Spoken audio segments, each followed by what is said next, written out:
東亞運夜晚進行咗多場武術個人全能套路比賽，澳門喺3個項目入面增添咗2銀2銅。林子峰喺香港報導。男子刀術棍術全能，賈瑞同溫家樂代表澳門出戰。喺朝早進行嘅棍術，賈瑞攞到9.77分，以0.04分之差屈居國家隊楊練武之後排第2。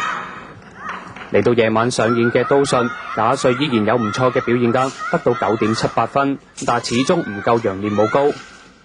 最終賈瑞以總分19.55分，係有7個人參加嘅呢項奪得銀牌。澳門另一名銀牌得主係出自參加女子刀術棍術全能嘅席成清，而小師妹李詠詩就得第3。至於喺總共有7個人角逐嘅男子太極拳、太極劍全能，尤俊賢攞到銅牌。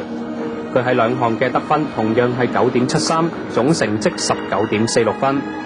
可能我呢個項目咧係最多人啊嘛，咁所以又係尋日第1項我攞第3名，都係暫時嘅啫。不過咧今日咧我係壓軸出場，咁壓力就比尋日係緊張啲，咁所以咧今日可能有少少嘅失誤。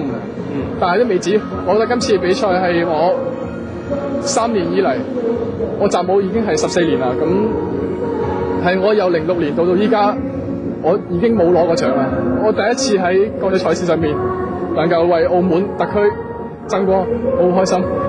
總結全日，澳門喺套路收穫咗2銀2銅。